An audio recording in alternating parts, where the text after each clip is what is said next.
Wish I could have been with you this week, but the Lord's answering prayers for my health. I am on recovery process, heading in a good direction here today, and hope to be back with you Monday for our in-person class. But in the meantime, we can continue with ideas that we started in chapters 2 and 4, the nature of teaching music and qualities and competencies of music teachers. We started last class some on each of these ideas, and I hope to wrap up uh, our conversation, our discussion. Not much of a conversation when I'm distance, but at least the presentation of the ideas and the chance for you to think through them um, on your own, and eventually we'll come in together in class and discuss some of these things again as well. Let's start by just reviewing some quick definitions that we talked about last time, some foundational definitions. First of all, what is learning? And the definition we gave was acquiring and refining knowledge, skills, and dispositions. And remember that knowledge, skills, dispositions is kind of a holistic way of looking at um, what we are adding as we learn.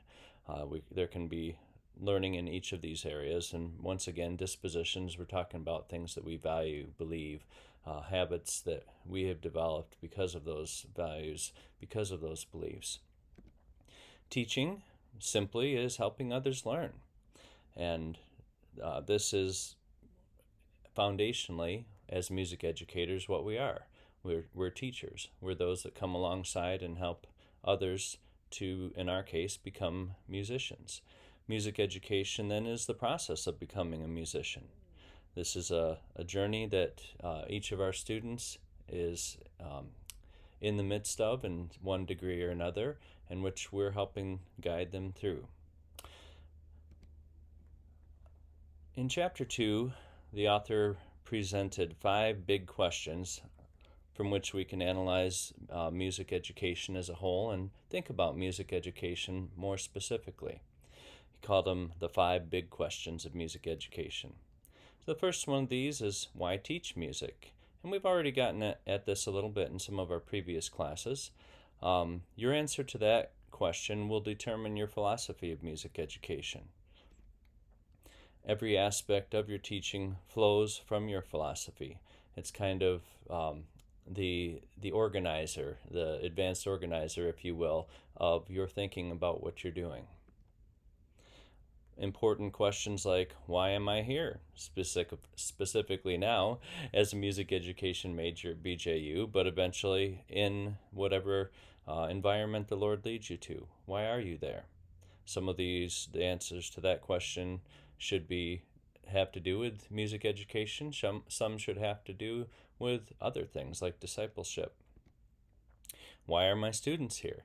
That may be a very different answer from why you are there, and being able to bridge and connect the two is a skill that effective teachers develop. Next, what should I teach? So we talked about the why as a philosophy. What should I teach then? The answer to that question determines your curriculum. Curriculum being the content, the knowledge, skills, and dispositions that you hope your students learn and are trying to help them learn. In music education, it's unique in one way in that we often have to choose or assemble our curriculum. We aren't given a single textbook for a course, although there are some method books, but usually we use a combination of method books for technique, for teaching audiation, for teaching knowledge about music, and then combine that with actual pieces of music literature. And the amount of each that we have and the exact method books or technique books or outside resources and pieces of music that we choose is our curriculum. This will be informed by standards and curriculum guides. It's not just you saying, hey, I think this is important and going with it, hopefully. Hopefully you have learned to build upon the work of others before you, stand upon the shoulders of those before you, as it were, as you assemble a curriculum using things like standards. And if you're in a public school district, there's often curriculum guides that either are at the school or district level that you can use to help organize the curriculum for the year in each class. So an important question here to determine your curriculum: what should I help my students learn? And both from a music education standpoint, a personal standpoint, a spiritual standpoint. The third important question: how should I teach? So we talked about the why being our philosophy, the what being our curriculum. How is the how should I teach question, when answered, determines what's called your methodology. This is your how you're going to go about teaching. Later we'll see the term pedagogy. You'll hear that often, and that's talking about developing your skills as a teacher. So methodology, there are a lot of ways that music educators have chosen to go about even teaching the same curriculum, and there are reasons for the different ways. So this is an important question for you right now.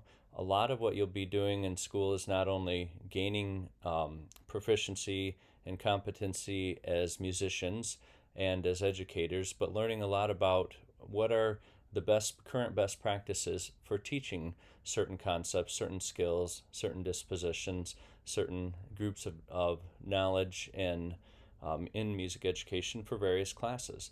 And you'll have a number of methods classes while you're here at BJU that are specifically focusing on aspects of music education methodology. Your methodology is influenced by your students, your personality, your objectives, and understanding of how people learn music. Like I said, even two effective music educators teaching help the same basic curriculum, whether it's out of a method book and a beginning band or a piece of literature in high school choir, they will go about it somewhat differently. And a lot of that has to do with your students, what they already know, what their skills already know, but some of it has to do just with the personality of the both students and teachers, what exactly you're emphasizing, what are your objectives, and then your understanding of how people learn when they learn music, your music learning theory, as it were, also will inform methodology. A large part of your music teacher preparation, as I mentioned before, is about methodology here at BJU. And an important question to do with methodology is: how can I best help students learn? That's our ultimate goal. Let's move now to whom will I teach? The fourth essential question or foundational question, the big question of the 5 big questions of music education. To whom will I teach? This one's a pretty obvious one, hopefully. Your answer either determines or describes your students. Sometimes you have more or less input on who actually will be your students, but it at least describes them. And it's very important that you know your students, that you know their previous knowledge and skills, that you know their personalities, you know their background, both educationally, at home if possible, or outside of your classroom, at least at school. And all of that will inform how you go about teaching your students. So first of all, who is eligible? That's a big question. Can anybody who chooses to be in music education at your school all the way through K to 12? How many of those students are required to be in music education of some sort? So these are important questions about who or to whom you will teach. Do you know your students? We already mentioned that as being one of the most important things for anybody making any educational plans. What are their strengths, weaknesses, desires, and needs? And notice the desires in there. We don't often think about that one, but especially in music classes where students have selected or elected to be part of that class, what are they hoping to get out of it? And how can you use that as a motivator? And how can you help them to reach their personal goals? Or even set personal goals in the first place if they haven't thought that far? And with what results will I teach? The answer to that question determines your assessments. What do you want the students to know and be able to do when they're finished with whatever it is that you're looking at the moment, that day's lesson, a teaching unit on a particular concept, preparing a certain selection of music literature. With what results will I teach? What will the students know and be able to do when you finish? It's often helpful to think about your assessments as you plan your objectives at the beginning of the year, at the beginning of each day, at the beginning of each week, each section between. Often the music calendar is broken up into sections of the year that end in a concert or end in a festival or some kind of event. So where would you like your students to be in the learning process when you reach that point? What level of achievement do you desire? And again, what level of achievement do they desire? Making them part of this process is important too. How will you measure the achievement? Is it just kind of a general, oh, the group sounds pretty good, let's go on? Or is it specific, the group has played accurately but with sensitive musicianship in these ways? Is it something that is an overt action that can be measured, or are you trying to get at something that's more of an internal process and just see external evidence of it? How will you measure that? And how will you know when your students are ready to proceed? What sounds, what sights, what results will tell you it's time to move on to the next thing? So let's see how we can do here in reviewing each of these terms. I'll put up the question, see if you on your own can remember the important component of music education that goes with that question. So here's the questions. First of all, why? Why music education? That's your philosophy. What? What should we teach? That's your curriculum. How should we teach? Methodology. To whom should we teach? Your students.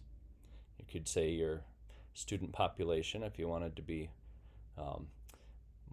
use more of a lofty vocabulary there. And with what results? Those are assessments.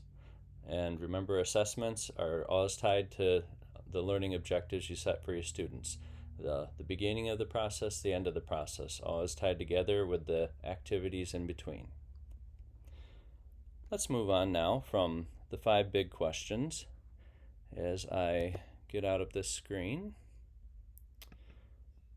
Those are just good ways to organize your thinking really throughout this course and throughout your program here. And let's move on to focus on 2 of those areas. The first 2 big questions, the music education philosophy and content, the why and the what. And I'm getting, let's see, slideshow, play from start. There we go, that's what we want. Still getting more familiar with the Microsoft software here. More of a Mac, more of an Apple guy, a Keynote guy. But some of these presentations that Dr. Casero prepared for previous classes are excellent, and I'd like to incorporate them. So here we go. First of all, fundamental questions. We just talked about why being the philosophy. We've already discussed some fundamental questions that are part of philosophy, like what is music? And the definition we ended up with there was music is nonverbal sound artistically organized to express meaning. And we had a lot of class 3 last time that we talked about that. What are learning and teaching? We just reviewed that as well earlier in this lesson. Learning, acquiring, and refining knowledge, skills, disposition, teaching, helping others learn. And then what is music education? That's the process of helping students become musicians from our standpoint, but really just the process of becoming a musician from theirs. Your philosophy of music ed will direct your teaching practices. We talked about this especially in regard to methodology, but also curriculum, assessments, every aspect of it. And as Christians, our philosophy should be built upon the truth of God's Word, from a biblical worldview, as it were, as every part of our life should be.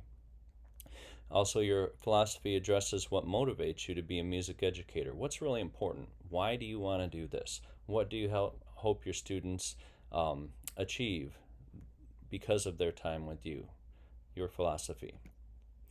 Colossians 2:8 says, "See to it that no one takes you captive by philosophy and empty deceit, according to human tradition, according to the elemental spirits of the world, and not according to Christ." In the time of the early church, Greek philosophy, much of which is still studied today, was prevalent throughout the Roman Empire, and there were aspects of that did coordinate well with a biblical worldview. There are other aspects that were diametrically opposed to a Christian worldview. So as you're considering philosophy as any other aspect of life, view it through the filter of God's Word, of His truth that He has revealed to us. Here's some important questions to help shape your philosophy. Later on in another class your junior year, you'll actually write a paper that helps to answer some of these questions, but really be thinking about them all throughout your time here. Questions like, why is music important? What is music education? When in a child's life should music education begin? For whom should music education be available and or required? Should anybody be required to participate in music education, or should everybody? Who should teach music? How should a Christian music educator be unique? Why include music education in schools? Other cultures don't as much, but they still have opportunities in the community and churches and other places. Why include it in schools? What music and experiences should quality music education include? What should students know and be able to do after participating in quality music education? And how should Christian music education be unique? These and other similar questions, as you consider them, will help to shape and direct your personal philosophy of music ed.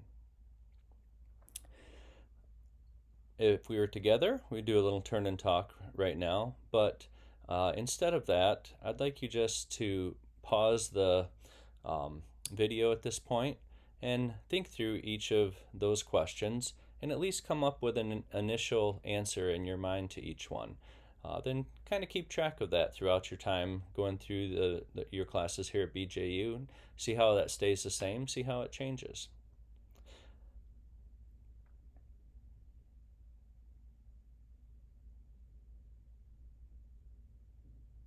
Okay, let's proceed. I'm assuming you've put the screen on pause and had time to think through that. Let's move on now from the why to the what. We mentioned this is our curriculum. And I also mentioned that often that we don't have to come up from this totally from scratch, even though usually we're kind of piecing it together as music educators. We have standards and curriculum guides. Let's focus on some types of content standards right now. Content being what's in the curriculum. There, thankfully, throughout the last few decades here in the United States, has been a lot of emphasis on this, on a way to coordinate music education more across the country, or at least across individual states. And the beginning of this was the 1994 National Standards that came out as part of the Goals 2000 in response to the Goals 2000 legislation, part of that process. Then for the next 10 years or so, really even longer with some, each individual state worked on putting those national standards into a set of state standards. Why? Why do we need both? Well, in the United States, in public education, the states are in charge of education. The federal government has limited influence or control over public education. That's a domain for the states. It works differently in different countries. Even someplace like I believe in Great Britain, it is more of a national organization as with many other countries. But in the U.S., it's a state-by-state thing, which is one reason why there is no national curriculum for music ed or national tests for music education the same way there are other types of tests. Let's proceed to looking at some of those national standards. These will help us to create clearly stated objectives for each lesson. They'll help us to organize our curriculum at the beginning of the year and to remember a lot of the important parts of what we should be teaching. So just looking down through this list, there are 9 different content standards in the 1994 National Standards for Music Education. Number 1, singing alone and with others, a varied repertoire of music. And that's not just general music and choir, but an emphasis there was getting singing worked more into instrumental music as well, as research showed how valuable that is for audiation and musical development. Number 2, performing on instruments, alone and with others, a varied repertoire of music. Again, even in vocal music, having opportunities to use rhythm instruments or other things as accompaniment to various songs, and getting a different type of interaction with music, at least throughout their time with you. It doesn't need to be every piece, but that was an interesting, those first 2 were an interesting aspect of these 94 standards. Choir isn't just for singing, band isn't just for playing, but doing each in each can help develop musicianship in a unique way. Number 3, improvising melodies, variations, and accompaniments. Different times of improvisation, which is basically improvisation is making up music to go with other music or to go with a set pattern of music, musical pattern like a chord progression or a meter and tonality. We can set these parameters and then make music within those parameters back and forth. It can be even like a conversation among friends, as it were. Number 4, composing and arranging music within specific guidelines. So where improvising is really focused on the process without revision, it's a real-time process. Composing, you have the opportunity to think about musical ideas, to revise and refine them, and to come up with some set of musical ideas that constitutes a work, a piece. It doesn't need to be written down, but it can. You can have compositions that are totally oral, as most music in most cultures for all of music, for all of history has been. It's only recently in Western culture that notation became more and more important, and become one of our main emphases of music education today. Reading and notating music we just talked about. I'm sorry, I got off the screen. There we go. Also listening to, analyzing, and describing music. Evaluating music and music performances. Understanding relationships between music, the other arts, and disciplines outside the arts. A lot of people had some trouble with that one when it first came out. It felt like, why is that important? Why bother? It's the idea of trying to, the more connections you make to what students know and are able to do in other areas, the better they remember it, and the more holistic their education and valuable their education can be. So again, how much time you spend on each of these would be determined by your philosophy of what's important for students to know and be able to do in music. And then to understand music in relation to history and culture. Those 8 and 9 caused a lot of debate when they came out, and 3 in performing groups where almost nobody except jazz band had done any improvisation. There was a lot of back and forth as to whether to include these and then how to include these once they were included. After, as I said, after the national standards were released, each of the states proceeded to come up with their own standards, and the National Association for Music Education, our National Music Ed Association or organization, also came out with an updated set in 2014. So you'll see that first set was a set of 9 standards. The updated 2014 set was much larger, much more complex in some ways, but it just put a lot of the meat on the bones of the. If you think of those 9 standards as the skeleton, the 2014 standards then put a lot of meat on that skeleton, and helped to fill it out as a complete tool for music educators. Out of the 2014 standards came the South Carolina Visual and Performing Arts Standards. Once again, each state has to respond to the national standards for it to actually happen in the schools in public education. In private education, it's up to each school, each teacher. 4 artistic processes were added to the front of the 9 standards to kind of group the 9 standards into like standards, as it were. So again, this was because they were trying to find connections between the arts, similarities between the arts, and to just organize similarly from one art form to another. So in music, we have creating, performing, responding, connecting. Maybe you can all already in your mind start to put some of those 9 standards into these 4 buckets, as it were. And that's exactly what the national standards and the corresponding state standards do. They retain the original 9 standards, worded a little bit differently, but the same basic ideas as what they call anchor standards that are part of each of these 4 artistic processes. So let's go through those quickly. You'll get an opportunity to really do a deep dive into these in other classes. For right now, I just want you to become aware of what's out there to help you and to guide and direct you in curriculum planning. So let's start with the artistic process of creating. These are all I can statements, like from the student's perspective, things that they should know or should be able to do once they meet objectives based on these standards. I can use the elements of music to communicate new musical ideas and works. So in Anchor Standard 1, I can compose and arrange music. That was our Standard 4 from before. Anchor Standard 2, I can improvise music. So you still see compose and improvise. We now add arrange to compose. Arrange just means taking formerly established music and doing something different with it, as opposed to coming up with totally new music on your own, which would be composing. So by putting this at at Artistic Process 1, the NAFME, the music education leaders are really wanting to emphasize that, hey, this isn't just an add-on, this is an important basic part of music education.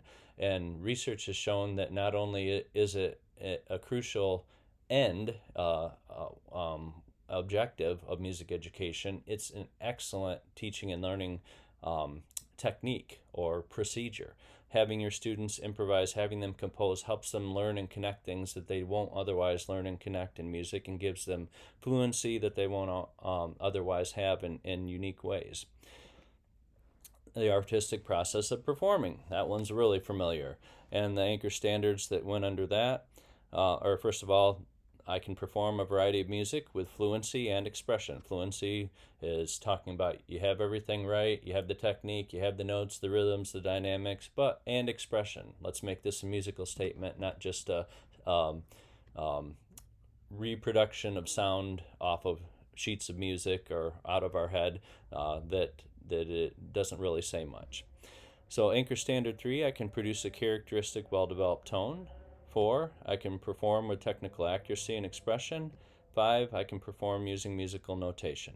So these are the 3 aspects that really combine under the idea of performing. Then responding, I can respond to musical ideas as a performer and listener. Anchor Standard 6, I can analyze music.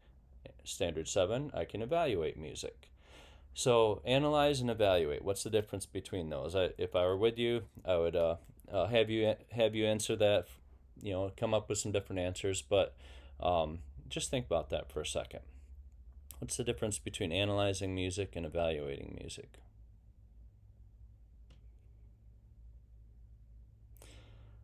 To me, analyzing music is kind of figuring out how it's structured, what it's doing.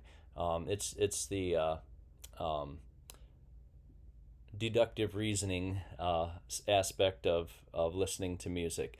You're identifying the themes, the instruments playing, the tonalities and meters, the form, the chord progressions, and you're noticing those, and you're comparing and contrasting them to other music in your mind.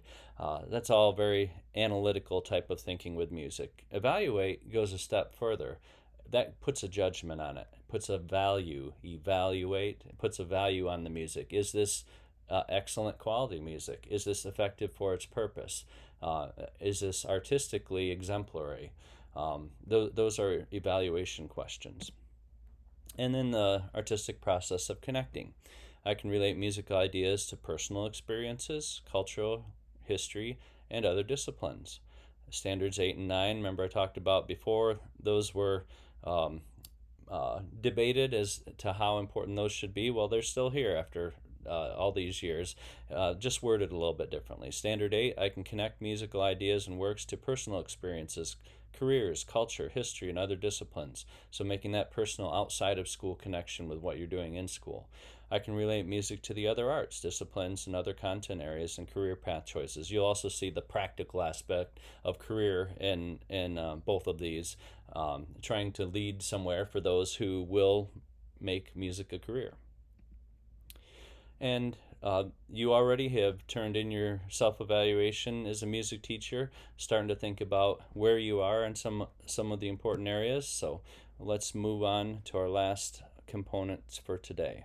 We're going to switch gears a little bit now and move from Chapter 2 ideas to Chapter 4 ideas. So let me find the correct presentation.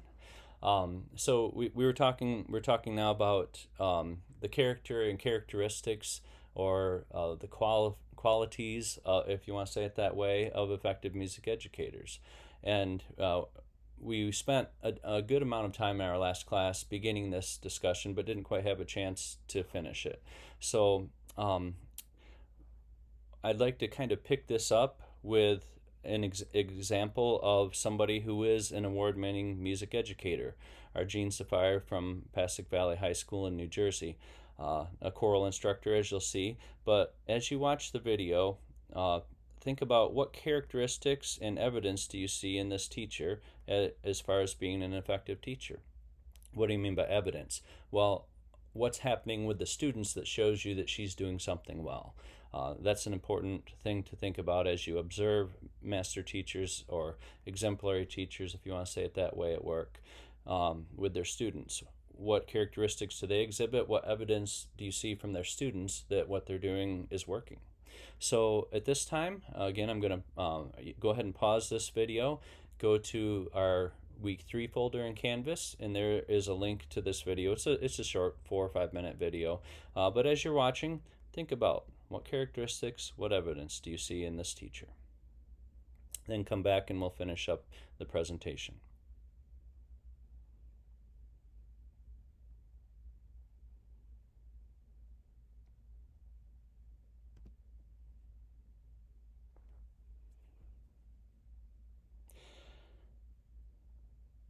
Let's turn our thoughts, now that we've had an opportunity to observe one exemplary teacher, at least shortly, in action with her students.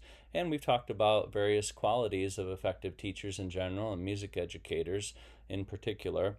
Let's think about a couple.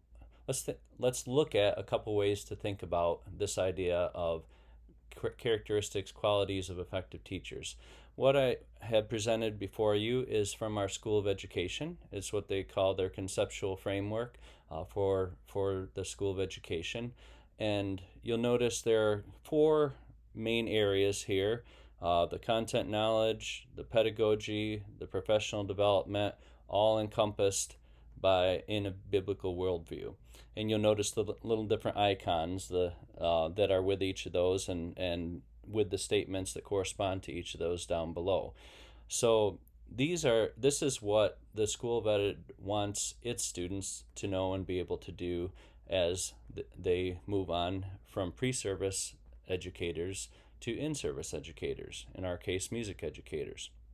And this is a framework that has been used to make sure that we are helping to prepare you in the best ways possible. This, again, might be something you'd like to print out or keep in your computers, keep in a file somewhere. It is available, again, in our, I believe it's in our Week 3 folder, and it's called the BJU SOE, School of Education Conceptual Framework. So let's just look quickly down these. As far as knowledge, skills, and dispositions, there's those three again, and that's how we've kind of coordinated with other educational documents and institutions to organize instruction and learning. So under knowledge, for a biblical worldview, demonstrate a knowledge of Scripture, and a lot of your core classes help you with that. We try to connect to that whenever we can with our music education classes. For content knowledge, you are mastering your specialty knowledge. You're becoming better musicians and better music educators throughout the program. For pedagogy, you're demonstrating a knowledge of learner characteristics and instructional strategies, so knowing your students and knowing how to best teach them. And then for professional development, to know ethical guidelines, relevant laws, and other professional standards of practice. These are part of being an educator as well. For skills, under biblical worldview, exhibit biblical principles in your teaching, in your relationships, in your interactions with others, in your study habits, in every aspect of your life, really. Content knowledge, under skills, use content knowledge and standards to create appropriate lessons. Pedagogy, affect learning through appropriate instructional strategies. So now you're not just doing them, but we're seeing the results in the students. And professional development, engage in continuous collaborative learning to inform and improve practices. Besides your classes, a great way to do this is be part of the State Music Education Conference every year.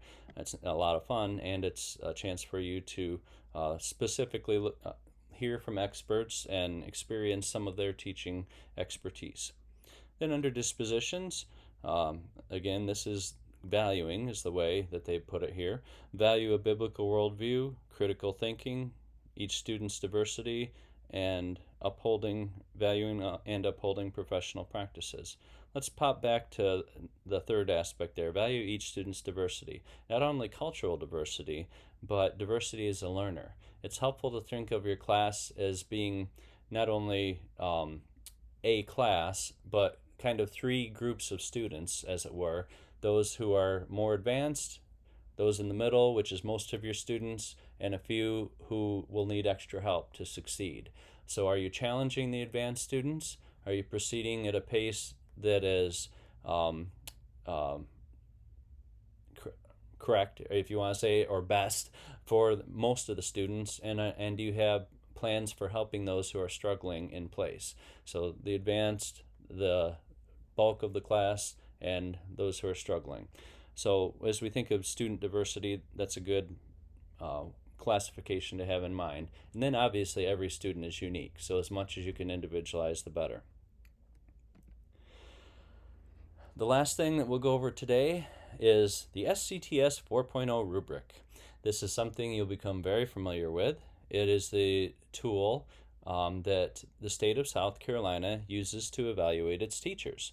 And yes, even after you are a teacher in a school, your principal and experts from your district will come at different times and evaluate you, and that's part of how you progress to the next level of proficiency as a teacher and in your pay scale as well. So very practical aspect of that. SCTS, South Carolina Teaching Standards 4.0 rubric. They've had various ones of these throughout the year. This rubric is what they've been using since I've been here for the last 5 years at least. So we talked about content standards. That's the national standards, the state standards, in our case, the South Carolina standards. Here we're talking about teaching standards. So this is what you're doing as opposed to what you're having the students learn and having them do.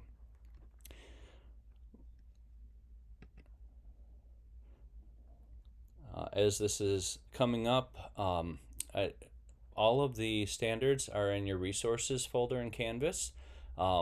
This document is in your either in your resources folder. I think it's in your resources folder, or week 3. I can check on that, but it should be in your resources folder if it isn't. And then there's another document in there called SCTS 4.0 Proficient, and I'll explain that in just a minute. But first of all, I'm just going to kind of, well, let's maximize our view here. There we go. It's hard to get it to go exactly where I want it. Okay, that works. So